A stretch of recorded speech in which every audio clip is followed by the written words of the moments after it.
Welcome into CBS News 24/7. I'm Juliette Goodrich. We continue with our breaking news. New York police confirming a helicopter crashed in the Hudson River. Let's continue our coverage with CBS New York and in the latest. An ordinary seatbelt, may not be ordinary to a passenger because they're not like the seatbelts in your car. It's a 4 or 5 point shoulder harness where the shoulder harnesses come over your shoulders. Then you have the lap belt, and then sometimes one coming up between your legs, and you have to rotate a buckle to get those off. And if you've not really practiced that, it can be you're going to maybe panic when you can't figure out how to get out. I just got off of an airliner about an hour ago, and I always pick up the emergency briefing card and read it and commit it to memory, even though I fly about 4 or 5 times a week. So know how to get out of something if you need to. Don't wait until you are in that situation to try and figure it out. Phenomenal advice there, Robert. Thank you. And we'll be right back with you. Please stay around with us here. We want to go live now out to our Allie Bauman, who's live at Pier 26. She is one of the first reporters here that we've been able to show you a live ground image. Allie, what do you see out there? Yeah, Alan, we just got to the scene, 30 seconds ago and fired up the camera as soon as possible. We're at Pier 26 right now, right on the Hudson River. And I want to have my photographer, Christy, here pan off to show you the scene that, as you can see, is closer to the Jersey side. As we've been reporting, this helicopter went down closer to the Jersey side of the Hudson River. Now, over there, you can see those flashing lights. There is a very heavy NYPD presence over where we are on the ground here at Pier 26, as well as the FDNY Harbor Unit, NYPD in the air. FDNY tells me they have divers, they have rescue crews, they have all their resources being sent over here to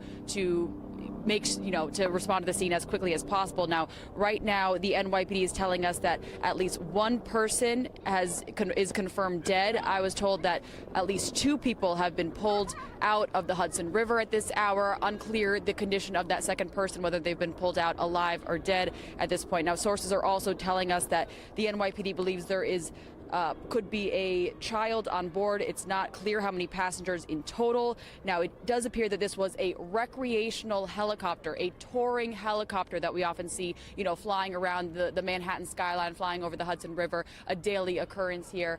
And this happened just, about an hour or so ago. We have a large NYPD, FDNY rescue crew presence, both in the water, on the ground here, and trying to get a better picture of exactly what's happening. Now, I can tell you just from being on the pier here, there's a playground, there's fields here. It does seem to be in some ways business as usual with some of the families and children and adults that are here on the ground at the pier. So it wasn't a huge disturbance to the everyday life here on the ground at this point. We have been seeing reports of some people from their apartments seeing the helicopter go down. We're trying to make contact with those people to get first-hand accounts of exactly what they saw. But that's the latest that we have right here from the scene. Alan and Christine. Allie, I just want to make sure and reiterate so that we can make sure that we have all of our facts correct. Your sources were telling you that this was a recreational helicopter and that a child may have been on board? That's what we're hearing, the initial reports that there may have been a child on board. Unclear the total number of passengers or crew that was in that helicopter, but at this hour we know at least one person has died. At least 2 people have been pulled out. Unclear the condition of the second person. And were your sources able to tell you where this helicopter took off from? No, I don't know that at this hour. I'm going to try to get that information, Christine. Okay, Allie, I know you just got to the scene. Great work gathering what you have been able to so far. We'll let you get back to work. Thank you, Allie. All right, back here live at the scene, the rescue scene that is still very active. You can see the NYPD and FDNY boats that are there surrounding the crash site. The site this afternoon, sadly, of another helicopter crash in the Hudson River. CBS News New York can confirm 1 person has died. 2 others were pulled out of the water, their conditions not yet known. Here we can see some still pictures of the submerged helicopter. It looks like it's actually upside down. Yeah, and that might be the flotation devices you were referencing earlier. And, sometimes they get capsized. You're looking at the bottom. That's the landing gear of this helicopter as it sits, like you said, possibly upside down there in the Hudson. I want to also, we were referencing, we just heard Allie say one of these people on board might have been a child there, as we take a look at look at this massive FDNY and NYPD response there right around. This is Pier 40. Pier 40, yes, Pier 40 there on the West Side Highway. So it looks like we have at least one person dead, 2 pulled from the water, one of which out of those 3 could have possibly been a child, as we continue to build and get more information and a better look at exactly what's going on there down in a lower Manhattan. Another look now with these new pictures just into the newsroom of the helicopter. These are our first images that we've gotten of the physical helicopter. Before this point, we were unable to see anything above the water. Absolutely. And I'm just thinking of the people that are involved in this here today as the story continues to unfold, and the human factor of what we're learning as these details are confirmed by our news crews and our crews here back in the newsroom. But it sounds as though at this point, according to sources, this was supposed to be an afternoon of family fun. A family, it appears, hired a helicopter to take them on a tour of the city, and somehow something went terribly wrong, and that helicopter crashed in the Hudson River. It never, ever, it always hits me when we cover these types of stories that there are real people involved in these, and as we continue to learn more about their injuries and also about this one death, obviously we're thinking of their families at this time, but we will continue obviously to learn more about what is going on here, and then ultimately how this happened to further prevent another situation like this. Absolutely, absolutely. Everybody on board that helicopter, they did not wake up this morning anticipating this. This was probably an exciting moment for whoever was on board. The New York City skyline from above is tremendous, absolutely tremendous. And we just got some new information as I was speaking there. 2 adults and a child, I believe. 3 Is that children. correct? 3 children. 2 adults and 3 children on board. 2 adults and 3 children were on board this helicopter, as we now know. So you talk about a time of family fun on a Thursday afternoon. This was probably an incredible ride there, alongside 2 adults, 3 children on board that helicopter that then turned into this tragedy here. I've been on one of these tour helicopters before, overlooking Manhattan. It's phenomenal. There's nothing like it. There's nothing like being able to see New York City from the air.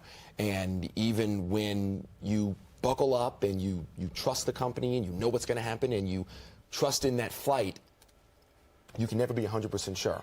Absolutely not. And we cannot tell you whether or not if one of those adults was the pilot. So we're still looking to confirm if, in fact, there could have been 6 people on that helicopter. Okay. So at least 5. At least 5 right now. We, again, do not know if one of those adults that was on that flight was the actual pilot. So it's very well possible there could have been 3 adults. But right now we do know 2 adults and 3 children. And we don't know which of those are the deceased that we've been notified of. If you're just now joining us, CBS News New York is monitoring a situation unfolding right now live on the Hudson River down in Lower Manhattan on the West Side Highway right around Spring Street. We have confirmed that a helicopter has gone down there in the Hudson River, and our sources and reports are telling us this was a tour helicopter. All right, you are watching continuing coverage from our WCBS partners, and they are reporting the helicopter crash into the river. We want to go to our breaking news correspondent, Chanel Call, in the CBS newsroom in New York with the latest and what we know right now. Chanel. And Jules, we're following this story very closely this hour. A really fluid situation here in New York. So authorities right now say this happened near Jersey City roughly 45 minutes ago. That's when, Jules, police say a helicopter crashed into the Hudson River. This happened near the West Side Highway. I want to show you some live images from the scene right now. You can see a very active scene here in New York City. The NYPD telling our partners at WCBS moments ago that one person has died in this crash and 2 people were pulled from the river. Their conditions, by the way, are still unknown. No official confirmation at this point how many people were on board that helicopter, but sources telling WCBS that 2 adults and 3 children were on board, and Jules, that this was a recreational helicopter. So again, take a look at these really dramatic images coming into our newsroom right now. I want to talk about the response on scene. You can see police and emergency crews are still on scene there. We've got FDNY and NYPD on the ground, in the air, and in the water. There are divers, there are rescue crews there in and around the Hudson River. And we also, I don't know if we have these photos ready to share with you, if our control room can pull them up if we have them. You can actually see part of the helicopter on top of the water. It's hard to see from this view, but there are some photos where you can see it sort of sitting upside down. And I also want to explain where this happened. I know that there are going to be people watching this from outside New York City, of course. And let's contextualize Pier 40. This is a really large pier here in New York City. Originally it was a shipping terminal. Now it's this big recreational and community hub. You can see through this other shot right now, there are NYPD crews in the water right now. As I mentioned, divers are there. As far as how this happened, Jules, still no word on the cause, but a very active scene here in New York City this hour. Yeah, and Chanel, we were talking about this helicopter being kind of a tour helicopter. This is when families come to visit the area and they take one of these tour helicopters around. Can you kind of elaborate on that, what the mission is usually? It's usually family sightseeing. Well, that's what it sounds like. And again, no official confirmation from authorities at this point about how many people were on that helicopter, but sources are telling our partners at WCBS that this was in fact a recreational helicopter, and there may have been children, 3 children on board to be exact. Yeah, when you think about the kind of recreational trips that happen here multiple times a day, we'll see this if you look up at the sky here in New York City. Obviously, we're a big tourist hub, and often families will get on things like this to get some really great views. Hearing again, Jules, that this happened about 45 minutes ago, and that 1 person unfortunately died when this helicopter went down in the Hudson River. Yeah, it is a sobering day, and as we look at these images right now, obviously the main priority is search and rescue, and that's what they're doing as we speak. And as you said, WCBS reporting that 1 confirmed dead, but we did hear reports from our WCBS affiliate that they have confirmed that children were on board. And so at this point, as we're looking at this video right now and these live pictures, obviously the search and rescue continues. That's right, Jules. This is a really active scene. You can see just how big the response is from this vantage point, where you see all of the NYPD and FDNY crews that are out on the water. What you can't see here, and I'm not sure if we have this control room to show our viewers, is from the ground. There was just an incredible response on the ground, and anyone who's traveling in Lower Manhattan right now or on the west side near Pier 40 will notice this kind of chaos and traffic, because there are so many closures as emergency crews try to get as close as they can on the ground, in the air, and in the water to try to manage what's happening right now in the Hudson River. All right, Chanel, we're going to stay on top of this, and obviously our affiliate WCBS is covering this wall to wall, and we will check back with them and you for more updates. Chanel, thank you. All right, we're going to move on now. Let's go to the White House, where President Trump spoke about tariffs during a meeting with cabinet members earlier today. He answered questions about future tariff negotiations, including one about possible exceptions for certain companies. Let's take a listen to that. I'm not considering now for any country or company, but it's possible that I would. But I'm not. We don't have that situation right now. People understand where we are, what we're going to do. But it could happen. It's called flexibility. You have to have certain flexibility. All right, CBS News White House reporter Aaron Navarro is live with us now. So let's talk about the latest on these diplomatic efforts to make a deal with China. Where do they stand right now? Not in any place where there's been some real progression at the moment. We heard President Trump kind of take a, quote, we'll see approach. He has portrayed this move as resetting that global trade relationship between the 2 big global superpowers, and he expressed optimism about getting along with President Xi, but from what we've seen from Chinese officials, they are sticking with not reaching out to the U.S.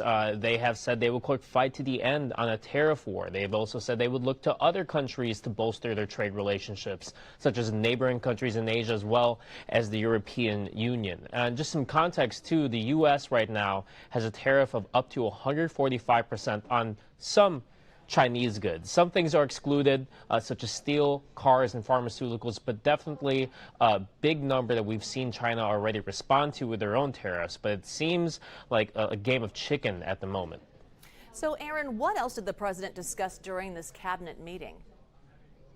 Well, we saw the first reaction from the White House and the administration in general to today's dip in the stock market. Treasury Secretary Scott Bessent said it wasn't, quote, unusual, and said the decrease today is less than the spike they saw yesterday after President Trump announced his changes to reciprocal tariffs. And Bessent also talked about, quote, going through the queue of countries looking to negotiate the deals, expressing optimism that would help stabilize the stock market. President Trump also noted that if they don't get the deals they want from other countries in that 90-day period, the tariff rates could go back to what he initially announced last Wednesday. And he also said that he would negotiate with the European Union as one bloc instead of an individual country basis. All right, Aaron Navarro. Aaron, thank you so much. The Department of Justice seeks to drop its criminal case against a Virginia man accused of being the East Coast leader of the MS-13 gang. So last month, Attorney General Pam Bondi said Henry Villatoro Santos was accused of very violent crimes. Now her department is seeking to dismiss the case against him. So CBS News Department of Justice reporter Jake Rosen is live with us. Jake, thanks so much. Why are they dropping the charges? Well, Attorney General Pam Bondi said in a statement to reporters last night that there's an intention to remove him from the country. However, the Department of Justice and the FBI made a big deal out of this arrest, holding a press conference alongside Virginia Governor Glenn Youngkin, Kash Patel, the FBI director, and Attorney General Bondi were all there. She said that he was at the top of the MS-13 leadership in the United States, and added that he had been accused of very serious crimes. However, the only crime that he stands actually charged of right now is possession of a 9mm handgun. We saw some other pictures that there were some, potentially gang-related or at least violent-looking T-shirts and other things that they found in his house when they raided it. But there was no evidence, and at least produced so far by the Department of Justice, to actually back up those allegations made at this big press conference that the Trump administration really highlighted. Yeah, and he hasn't been convicted. So what would be the precedent in cases like this? There really is none. Usually what happens, even if the United States seeks to deport someone in a case like this, especially, let's just say, for instance, he actually is a real convicted gang member, usually the Department of Justice will still hold the trial in the United States, detain this person while obviously the trial is playing out, and then deport them after there's a guilty conviction. The attorney, however, for this man has actually argued that this case should not be dismissed against him and that he should remain in detention while this is all playing out, so that the Trump administration cannot summarily deport him like they've done with so many other people who are not in the United States legally, saying that if these charges are actually dropped, then that's exactly why the Department of Justice would then have an excuse to deport him. They want to see these proceedings actually play out and have these accusations that he is a gang member acquitted in court, so that there's less of a reason for the Trump administration to claim that he can be deported. All right, Jake Rosen, CBS News Department of Justice reporter. Jake, thank you. We want to return back to live pictures out of New York, where police and fire are responding to a helicopter crash in the Hudson River. We're going to have an update next. You're watching CBS News 24/7.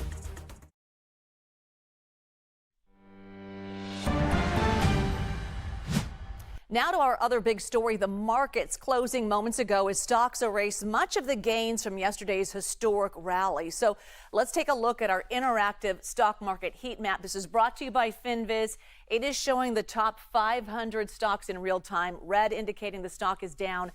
Green means it's up, and the size of the box represents market cap. Yesterday, we watched stocks bounce after President Trump pressed pause on some reciprocal tariffs. But today, it is a lot of red. So CBS News Money Watch correspondent Kelly O'Grady joins us live now to walk us through all of this. Boy, we had this great bump yesterday, and now I'd call today a slump. So what's going on? Well, it could have been more than a slump, Jules. At one point, we were down over 2,100 points on the Dow, close to 6% on the S&P 500. And that's important because when it reaches 7%, it triggers what we like to call a circuit breaker, where trading actually is halted across the different indexes for 15 minutes. So things got pretty bad at one point. We were able to claw back some of those losses. So basically, though, what happened is yesterday, as you said, there was investor excitement that maybe these tariffs wouldn't be as bad as originally expected with that pause.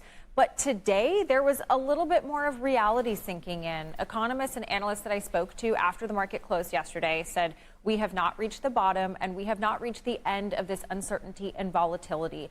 And that crept back into the market. Additionally, we got that tariff on China ratcheted up to a total of 145%, which just brings into question inflation, potential slowdown in economic growth. And so that's why you saw a big sell-off today, Jules. Yeah, I was watching an earlier report, and you said we were all kind of on a sugar high yesterday, which I thought was pretty accurate. But what does this mean for American companies looking for their next move, especially those with big tech that rely heavily on China? More uncertainty. That 90-day pause just puts a window that is extending all of these questions of what countries are going to have high tariffs. You know, is this going to be 10%? What countries are going to see deals done at the end of this? And so you're just going to see countries kind of, okay, clearly China's not the right place to be doing business. Do I move my production back here? Do I move my production to maybe a Vietnam or an India where there might still be a tariff, but it's not as expensive as having to move all of that back to the United States, where higher labor costs and startup costs, and of course it takes time in case many years. So I think you're going to hear a lot of confusion and uncertainty for companies that are trying to plan, especially ones where their inventory, they are planning now months in advance of where to order from, where to produce. But when it comes to those companies in China, they are going to be trying to figure out, how do I avoid that? Where do I go instead? Yeah, as China's 84% tariff on the U.S. takes effect, kind of set the stage. What goods does China buy from the U.S.? So this is an interesting one, right? Because of the retaliatory tariff. So what industries in America are going to see it more difficult to sell there is essentially what you're asking. I think we've got a graphic actually where I can run you through some of the things that China buys from us. So farming, agriculture, this is a big one. The farmers in America got hit really hard the last time around under the first Trump administration, and we are seeing China target those specific industries. Again, we also sell oil to them, pharmaceuticals, basic chemicals, resins and synthetic fibers, motor vehicles. It's a long list. But what I will note is the U.S. buys a lot more from China than they do from us. So that's where that trade imbalance comes from that you've heard the president talk about. All right, earnings season, it starts tomorrow. So what can we expect from that? Yeah, more uncertainty. You're going to hear, Jules, uncertainty said by CEOs constantly. I'm going to be counting the number of times. We get the big banks reporting tomorrow, JP Morgan, Morgan Stanley, Wells Fargo. We are going to be listening to hear, what do they think about where the economy is going, and what do they think about where the consumer is going? Are they seeing a slowdown? That's going to be a really important moment, Jules. All right, good information. Kelly O'Grady. Kelly, thank you. We want to go back to our breaking news out of New York. Police confirming a helicopter crashed in the Hudson River. CBS News New York is covering the story. Let's listen in. Dead. Guys. Jennifer, thank you for that update.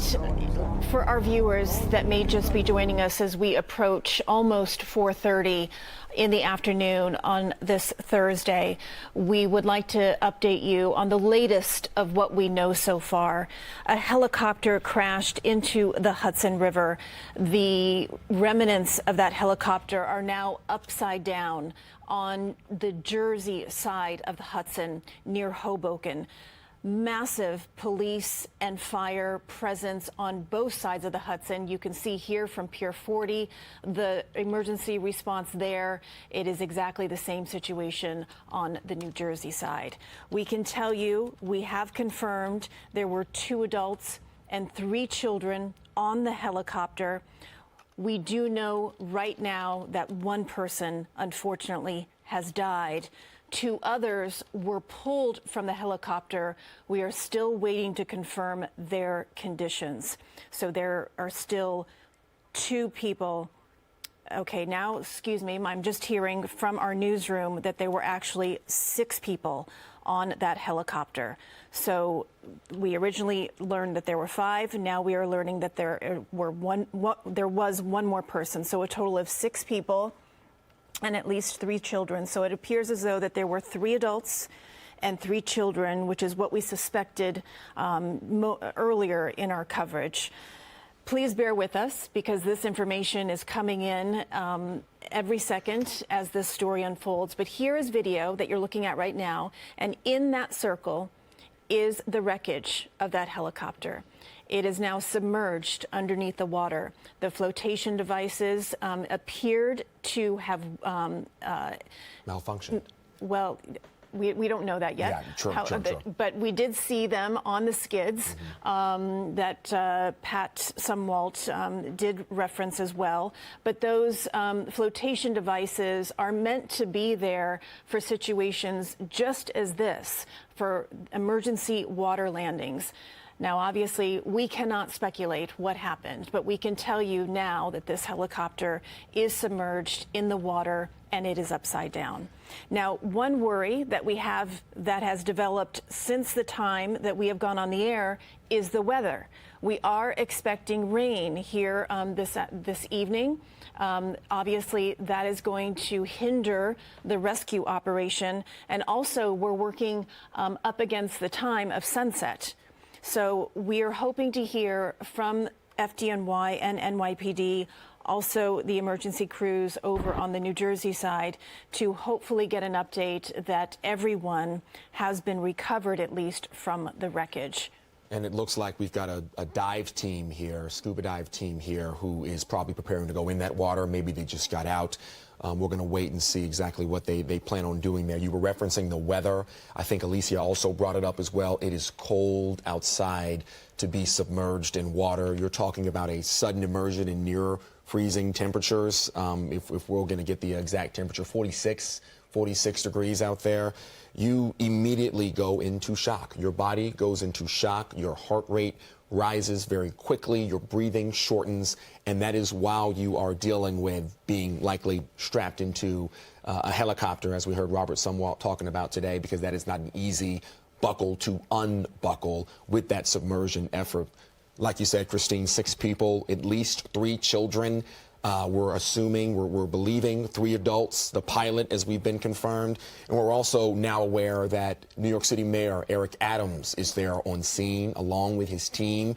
He is there at the pier waiting right now with the rest of his team, the rest of FDNY and NYPD, Pier 40, that is, here in Manhattan, as everyone waits, watches to figure out exactly what comes next with a recovery effort, a rescue effort, and of course, right now we're looking live. This is a live image, correct? This is a live image right now of this dive team preparing to go into the water here, right next to this upside down helicopter, as we now know. And I guess all the questions remain. What caused right into the water? Go into the water. Right into the water. You know, if we're going to look at something that's positive out of this situation here this afternoon, is every day I come into work, I drive down the West Side Highway, and I always look over to my right as I'm heading south to look at the water. And if I'm going to give it a rating of how choppy things look, it actually looks pretty good today. I'm just thinking of the other day when we had that really windy Tuesday, and it was very, very choppy there in the river. I mean, it's always choppy, but I think in terms of what it could be, I think it could obviously be a lot worse. But you can see the diver, the rescue diver there right next to the wreckage. You can see his head bobbing up. He has his oxygen mask on, and it looks as though that he is going to go down to go into the cabin of that helicopter. We can tell you that we now have confirmed a total of 6 people were on board. 3 adults, 3 children, from what we believe. So there have been one body pulled, confirmed dead, 2 others that were pulled. We do not know their conditions, so that leaves 3 more recovery, rescues that need to take place. And some new information we just got into the newsroom here as our teams continue to piece this one together as we give it to you live on air. The mayor's office is speaking on where this helicopter took off from. It appears as though it took off from Lower Manhattan, and we're not sure how far along its route it was before it ended up here in the Hudson. But these are new details that are coming in. I believe we've also got a statement from the FAA in response to this crash, and they're saying, and I quote, "A Bell 206 helicopter crashed and is submerged in the Hudson River in New York City. The number of people on board is unknown at this time."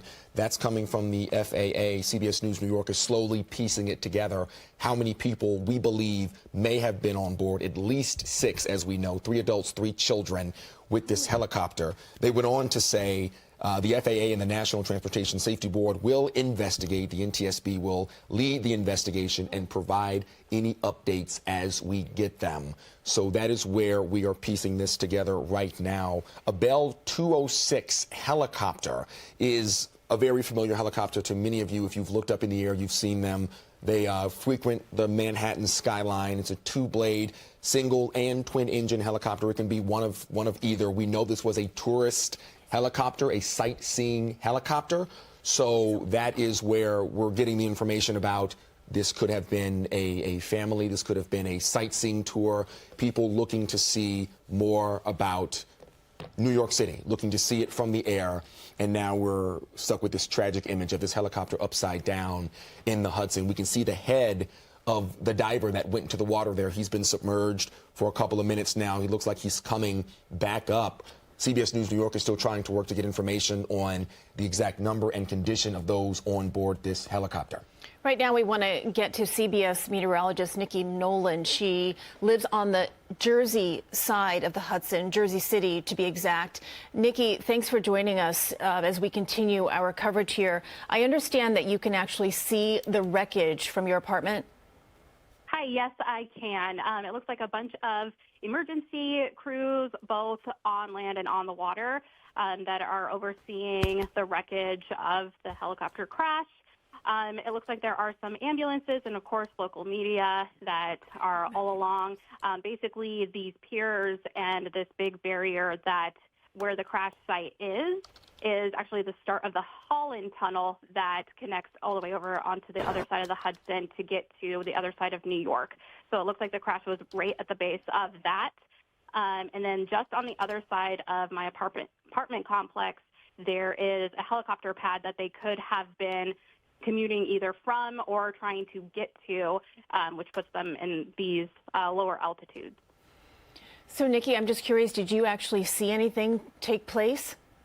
I did not, unfortunately. I was coming home from CBS, so it was after the fact that I'm seeing all of the crews coming over at the time and gathering all of their information and trying to do the rescues. All right, so since you're a meteorologist, can you give us any insight into the water temperature in the Hudson right now? Yeah, so it's actually really cold. It looks like in the 50s and 40s for the actual Hudson, and then we actually have some rain that is coming in, so that's going to interfere with anyone who is doing any ongoing rescues, and of course the crews that are in the water itself. 50s and 40s are nothing to sneeze at, so it's definitely colder for anyone that's involved out there. And we're looking live right now, Nikki, at some of the pictures that you took from your apartment here, showing the moments immediately after the helicopter went down, before law enforcement, NYPD, FDNY even got to the scene there. I know you just walked us through a little bit of the weather and the water temperatures. Can you talk to us about, on a large scale, the winds, the rain, the cloudiness, anything to do with the weather that could impact aviation in the area here today? Absolutely. So it looks like I said, the rain is coming in, so it's just moving into the area. We have some sprinkles that are coming in already. Winds are pretty light, so they're gusting upwards of 18 miles per hour, so they are picking up on that end. And then for visibility, it's at still pretty good at like 10 miles visibility-wise, but it's mainly the rain that's going to start picking up here soon, and then the winds are definitely kicking up as the rain comes in. All right, Nikki Nolan, CBS meteorologist, thank you for sending in those pictures and also adding your expertise to the. You're listening to our coverage from WCBS in New York, and CBS News contributor and former NYP Deputy Commissioner Richard Esposito joins us now on the phone with the very latest. Thanks for joining us. As we're looking at this video, obviously time is of the essence. Can you walk us through what's happening right now with the search and rescue? Right now, I would say it's almost certainly a recovery effort. I can't say that positively, but it looks like this so far. No one has come out alive. It looks like there are 5 dead. And what's going on now is a methodical search. And this helicopter looks like, from the initial reports, a mechanical failure, and it fell out of the sky. It just completely plunged straight down, and then it broke apart. And the impact, the cold water, the splitting of the helicopter all point towards fatalities. Should there be some soul who survived, it would be a really narrow chance at the moment. That's what's going on, and the water's murky and cold. It is murky and cold. It is heartbreaking to hear. This is allegedly a tourist helicopter. Can you kind of elaborate on that, what that means? These are obviously people coming to sightsee and see the area, and we're learning that it's a Bell 206 helicopter. Okay. We've had issues with sightseeing helicopters in the past, and people have died, and they've put some new restrictions on them in the past few years to make sure that they're safe, to make sure that they don't have too many people, to make sure that they're mechanically sound. But they're in the air all the time. They are taking people. If it's a tourist helicopter, they're coming in as low as they can to show people the skyline of the city, where the World Trade Center used to be, the new Freedom Tower, the Empire State Building. They're trying to convey the island of Manhattan and the skyline. But they're always in the air. Helicopters are complicated to fly, and there's always a risk attached. That's why business helicopters, very often, business executives are very careful to fly, for insurance reasons also, with 2 pilots and 2 rotors, because it minimizes the chance of something like this. I hope that's a bit helpful. It is helpful. And as we're watching these live pictures right now, we can see the search and rescue crews doing their diligent work right now. Obviously, some diving in to see what they can find. I see a stretcher there on the side of the boat right now. Can you talk about the crews on the ready for these emergency responses? Obviously, we don't plan to have these every single day, but when they do, boy, they sure came out there very quickly. The response has been tremendous. You know, the New York City Police Department has a phenomenal scuba unit. It has fast harbor boats. They're fast boats, and they're positioned well at the mouth of the river, in the East River, and they have helicopters ready to go at Floyd Bennett Field. It's minutes away. So the response is highly trained, highly professional, and very fast. You'll notice there are no Coast Guard helicopters. New York City has the jurisdiction for the entire Manhattan Harbor. In fact, they use the Coast Guard base, which was given to the city by the Coast Guard when they left that part of their mission. They're still here in the Battery, but this work has gone to the New York City Police Department. So the helicopters they have are fast. They have really good cameras. They have infrared. They have instant downlinks to the launches, so the helicopter and the launch are in complete communication. And the scuba crews are well trained for this kind of rapid current, murky water. And they're quite good, and they're very fast. It's pretty remarkable how fast they are, isn't it? It is. And I think in my initial question, I was being hopeful, saying that the search and rescue teams were out there. And now we're hearing reports from the Associated Press that all 6 people aboard the helicopter have died, which is obviously daunting news. We want to thank you for your time, Commissioner Richard Esposito, for your information. We'll check back with you. Thank you, we're going to continue our coverage next. You are watching CBS News 24/7.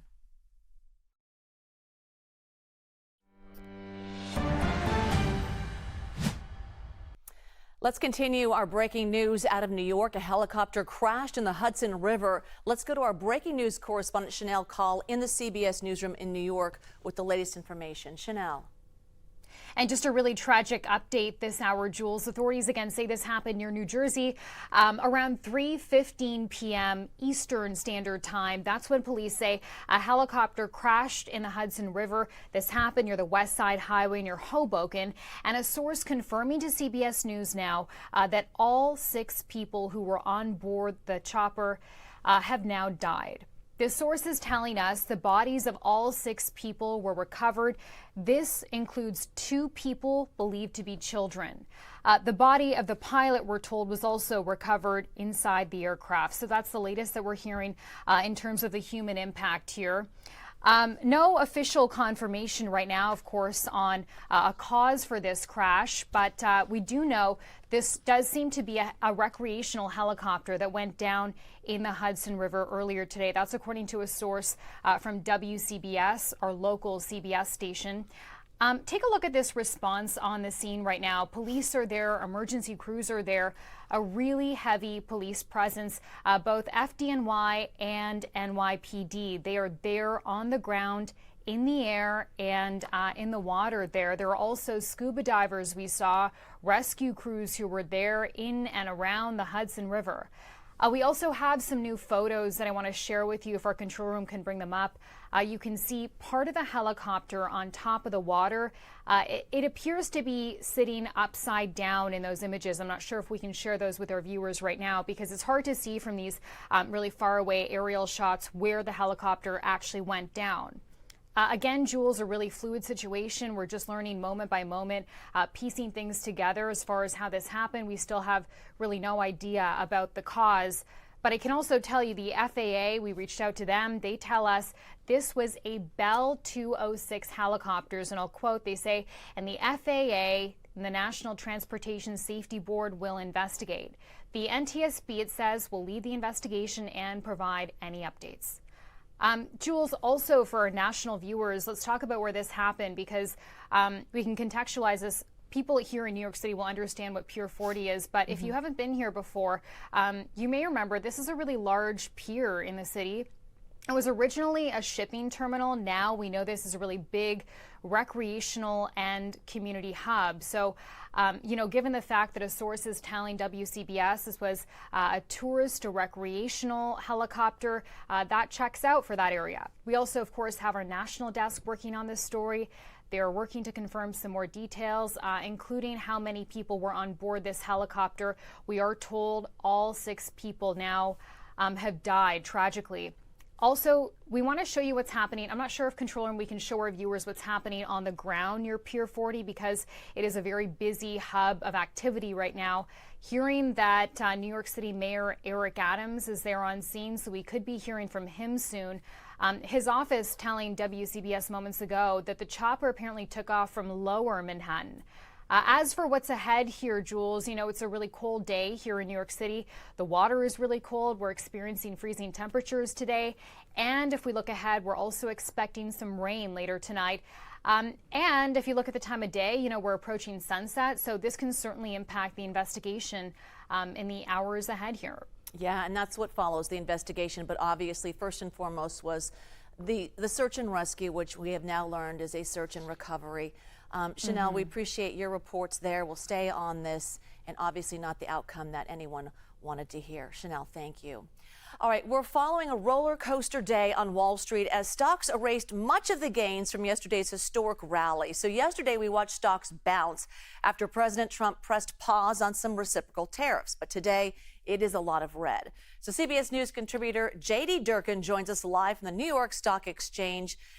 JD, what can you tell us? All right, stocks rallied. That was no joke and no surprise yesterday. And today kind of took a dive. Yeah, it gave back about a third of what was earned back yesterday, but we can't forget, I mean, we are still considerably down off of our highs. And, the all-time high for the stock market was as recently as February 19th, but where the overall market is trading currently is still about 15% lower from that point.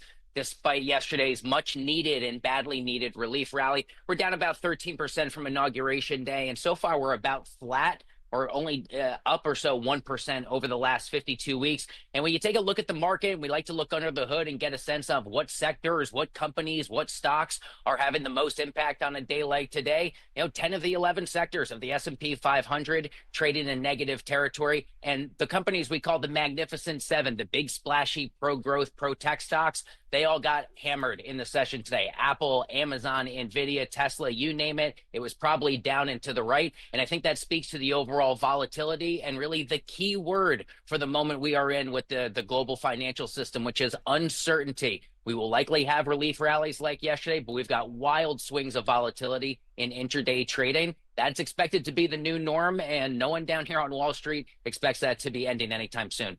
Okay, so the Trump administration's calling all the temporary tariff rollback the, quote, art of the deal.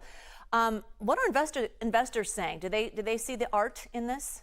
I got to be honest, I've had so many conversations. There is no one down here who is fooled by that on Wall Street, with all due respect to the president. What seems much more likely is what happened with the bond market and the instability of that bond market, which is so crucial to maintaining the pricing and the cost value for things like mortgages and car loans. The expectation had been that if investors rotate out of stocks or assets, these riskier assets, they would rotate into the safe havens like bonds. But that was not the case Tuesday night. And then you've got additional comments made by people like Jamie Dimon of Morgan Chase, who quite literally went on a cable news show yesterday morning because he knew the president would be watching. And Jamie Dimon, in no uncertain terms, clearly communicated that he personally felt the U.S. would soon hit a recession if these tariff policies were not relaxed. My view and the view of most people down here, traders and brokers and market participants, is that those pressure points simply became too much for the Trump White House. We understand the public posturing, but it's one thing to campaign a certain way down in the Beltway. The markets are dealing with a fundamentally different set of circumstances. And I don't know that many people think this was some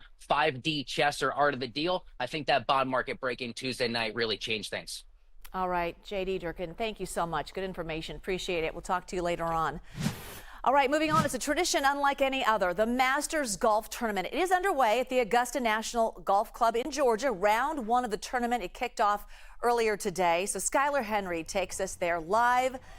Hello, Skylar. How are things on your end?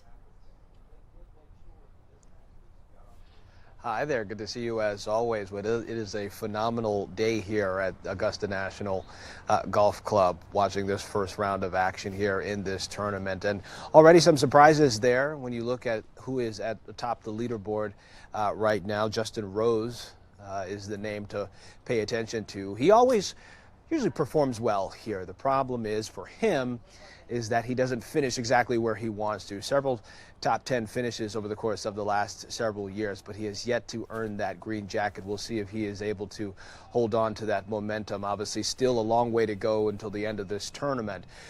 Defending champion Scottie Scheffler also performing well today, shooting a 68 bogey-free, which is certainly astounding considering what we know of him. He is looking to become one of only a handful of players to win back-to-back green jackets here at Augusta, so we will be paying attention to that as well. Rory McIlroy also having a pretty good day here during the first round of action here. It will be significant to pay attention to him as well, because if he were to win here at Augusta, this will be an opportunity for him to not only earn that green jacket, but accomplish that career Grand Slam that he has been trying to put a bow on and get on his hat for quite some time. But this course has been pretty difficult for him over the course of the last several years, and he hasn't won a major since 2014, but he is playing phenomenal golf. He has been in the weeks leading up to this tournament and is doing so today. Those are just a couple of names that we are paying attention to. We have our eyes out on a few others. Freddie Couples had a pretty good day today as well. Bryson DeChambeau as well. And so we'll see who ultimately performs well tomorrow. Yeah, Mother Nature also playing a part in this. A number of Georgia pines at the Augusta National Club were destroyed during Hurricane Helene. So what does that mean for the tournament play? Dogwoods too. Can't forget about those. A lot Yes. of trees here at Augusta National. But as it relates to the course itself, pristine. We actually heard from Chairman Fred Ridley earlier this week, who talked about what the course looked like as it relates to play. He called it spectacular, but he also acknowledged the fact that there were several hundred trees that are down along the courseway here. We know that some of the players say that they were hoping to take advantage because of the thinned out tree line, calling it less intimidating, if you will, as they look to try to make their names felt and heard here at Augusta National. All right, Skylar Henry. Skylar, thank you. We return back to live pictures out of New York, where police and fire are responding to a helicopter crash in the Hudson River. We'll continue our coverage. Stay with us. You're watching CBS News 24/7.